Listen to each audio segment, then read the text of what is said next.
let's think about the good things that have happened. This actually, what you're doing there is interesting, because it has actually been scientifically studied by psychologists, that if you write 3 things every night before you go to bed that were good that day, and how you felt about them, why they made you feel good, that it actually does have a scientific impact or a statistical impact on your happiness levels. It's so simple.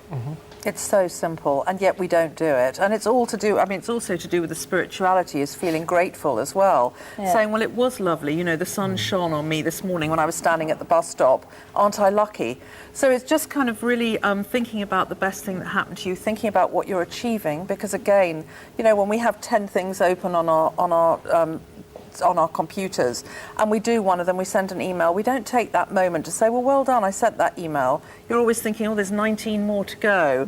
So it's really important just to notice what you're achieving and to be setting a little goal as well in the day, to say, well, I wanted to do that with my day and now I've achieved it. So is this what the diary's about? You have to fill in, what exactly do you fill in the diary? You fill in the best thing that's happened to you, and if a few good things have happened, then fill those in as well. You fill in everything you're achieving. So do you do this at the end of the day? At the end of the day, in bed is a perfect time, or before you go to bed. So at the end of the day, everything you achieved that day. Everything you I achieved. avoided a tantrum, that'd be amazing. Can you imagine? I wouldn't go in, because it wouldn't happen, but that'd be a great one. Okay, so everything you achieved, everything that felt good that day, that was good. And what's the third thing you said? Everything you learn about yourself.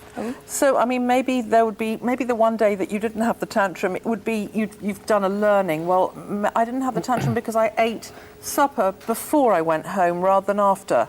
So whatever it is, you're always going to be, once you start observing what you're achieving and observing yourself a bit more, you'll be learning things about yourself.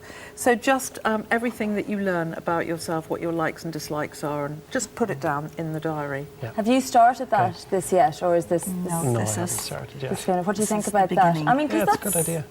It's not a lot to be doing. No. It's little things at the end of the day. It's just about appreciating things more, isn't it? Just whatever you have in your life, just, you know, kind of take a note of it. Like, it takes you away from the negative thoughts you might have as well. You know, instead of always complaining about things, just appreciating what you have. So, it's good, sounds good.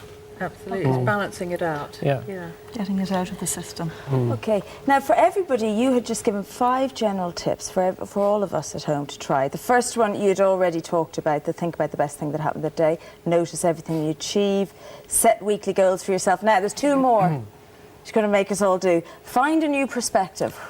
That's very broad. It's very broad, but often we have role models. And for example, Dot was saying that one of the things that she really wished was that she was the way she was when she was younger, and to have that sort of feistiness and that energy.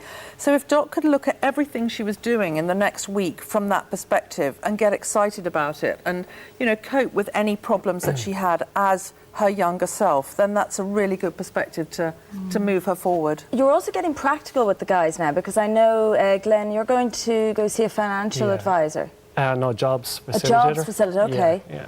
So I'm going to see him tomorrow, and he's just going to help me try and find out what it is that I'd like to work at. And, you know, we've done some work already on the phone, so just going to do a bit more, trying to pinpoint what career might suit me. So it's not all about just being positive, it's getting down and doing things as well. And exactly. what's your practical task for this week? What are we going to do with Dot? Well, Dot, I hope, was going to go tango dancing.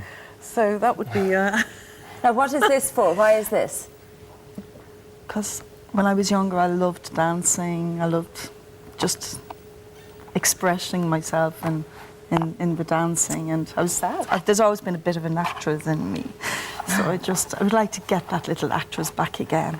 Excellent. So we're going tangoing. Yes. Are you nervous about that? You know, you're excited. Petrified. You're petrified. I love it. Now, the last thing you say, Nina, is to live in the present. Again, a broad statement. Very broad, but it can be kind of narrowed down quite a lot, because often our worries come from dread of the future and sort of picking over things that went wrong in the past. And if we could just stay in the present, I am here sitting with you, let's focus on this conversation, it's going to bring me more happiness. And not plan dinner tonight. Absolutely, at the same time. Though, I mean, if you can multitask, why not? But, you know, but better to just really be here. Okay, well, good luck. We're going to follow you over the next few weeks as you start your tango dancing and you go see your careers advice. Follow you filling in your books. And for everybody at home as well, if you want to do the same thing yourself, we have all the tips on the website. You can download the balance chart, and I assume it has instructions there. Absolutely. And she has the daily diaries as well that you can download, so you can do the exact same thing as the guys yourself. So good luck. Thanks. Thank you. And we'll see you next week. Best of luck with that.